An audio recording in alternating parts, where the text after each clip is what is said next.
राजकारणात येण्याची तरुणांना स्वतःहून इच्छा होत नाही, कारण तरुणांचा आणि एक प्रकारे समाजाचाच राजकारणाप्रती असणारा दृष्टिकोन हा दूषित झालेला आहे. याला बऱ्याच प्रमाणात राजकारणीही कारणीभूत आहेत. राजकारणाविषयी असणारी नकारात्मकता दूर करण्यासाठी तरुणांनी प्रथमतः राजकीयदृष्ट्या साक्षर झाले पाहिजे. राजकीयदृष्ट्या सजग आणि साक्षर असणारे तरुणच खऱ्या अर्थाने समाजामध्ये सकारात्मक बदल घडवू शकतात, असे मत आमदार हेमंत पाटील यांनी व्यक्त केले. जाधवर ग्रुप ऑफ इन्स्टिट्यूट तर्फे आयोजित करण्यात आलेल्या 8व्या युवा संसद कार्यक्रमाच्या समारोप प्रसंगी प्रमुख पाहुणे म्हणून हेमंत पाटील बोलत होते. जाधवर ग्रुप ऑफ इन्स्टिट्यूटचे अध्यक्ष प्राचार्य डॉक्टर सुधाकरराव जाधवर, उपाध्यक्ष ॲडव्होकेट शार्दूल जाधवर यावेळी उपस्थित होते. आमदार सत्यजित तांबे, कैलास पाटील यांना यावेळी आदर्श आमदार पुरस्काराने गौरविण्यात आले. तसेच गजानन काळे आणि अजिंक्य सगरे यांना यावेळी आदर्श युवा पुरस्कार देऊन गौरविण्यात आले. प्राचार्य डॉक्टर सुधाकरराव जाधवर लिखित मानवी कल्याणाचे शिल्पकार या पुस्तकाचे प्रकाशन उपस्थितांच्या हस्ते झाले. मी जवळपास 7 निवडणुका लढवल्या आणि कुठलीच निवडणूक सोडली नाही. एक काळ असा होता की मला लोकांनी वर्गणी करून मला निवडणुकीसाठी लोकांनी पैसे दिले होते, असेही दिवस मी बघितले. आणि आता लोक संध्याकाळी 4 वाजेपर्यंत वाट बघत बसतात की कोणीतरी मला येईल आणि काहीतरी मताचा भाव ठरवलेला आहे, तेवढा दिल्यानंतरच आम्ही जाईल. असे ग्रुपच्या ग्रुप मोठ्या प्रमाणामध्ये मला कालच्या निवडणुकीमध्ये बसलेले दिसले. हे दुर्दैव आहे. हे जे वर्तुळ आहे, हे वर्तुळ लोकांपासून सुरू होतं आणि लोकांपासून संपतं. कारण मला वाटत नाही की कुठला राजकारणी स्वतःचं घर विकून आणि शेत विकून आणि प्रॉपर्टी विकून राजकारण करत असेल. तो साहजिकच आहे. लोकांच्या पैशामधनं तो पैसा अब्सॉर्ब करणार आणि तोच पैसा लोकांना वाटणार आहे.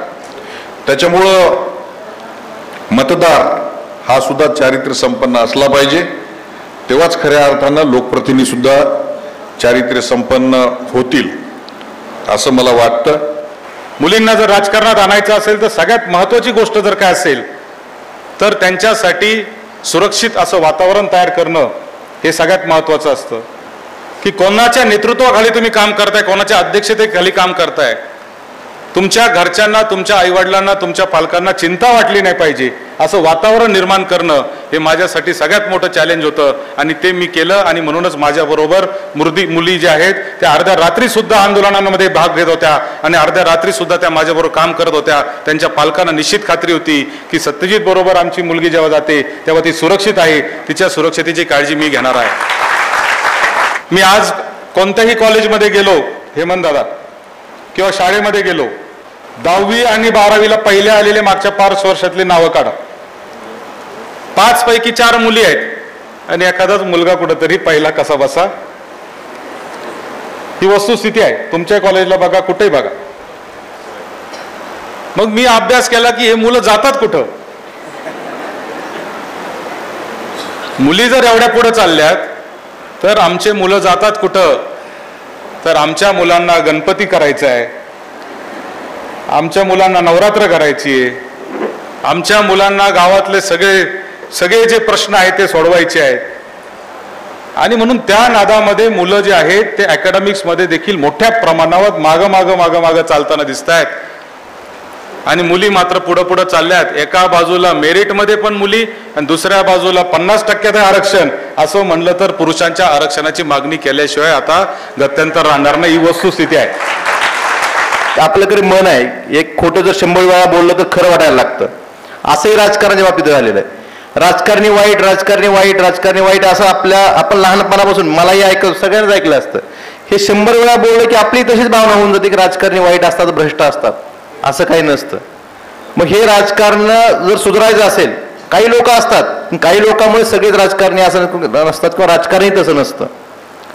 हे जर सुधारायचं असतं तर आपल्यासारख्या शिकलेल्या लोकांनी राजकारण येणं गरजेचं असं मला वाटतं. आणि राजकीय साक्षरता आपण या युवा संस्थेच्या माध्यमातून मागच्या 8 वर्षापासून करताय आणि हे प्रत्येक ठिकाणी घडलं पाहिजे. राजकीय साक्षर होणं गरजेचं आहे. आपण मग सांगितले की राजसाहेबांचे विचार पुढच्या 25 वर्षाचे आहेत. बरोबर आहे. ते प्रत्येक राजकारणी, समजा मी एका पक्षाचा आहे, आपल्याकडे कसं आहे राजकारण एवढं टोकाच झालंय की आपल्या विरोधी पक्षातले सगळे दुश्मन, मग त्या पक्षाचा नेताही दुश्मन आपला, म्हणजे कार्यकर्त्याला वाटतं दुश्मनच वाटायला लागतो. पण असं नसतं. प्रत्येक मोठा माणूस, प्रत्येक राजकारणी त्यातल्या काहीतरी चांगल्या गुणामुळेच त्या ठिकाणापर्यंत गेलेला असतो, हे आपण समजून घेतलेलं पाहिजे. मग तो कुठल्या का पक्षाचा असताना.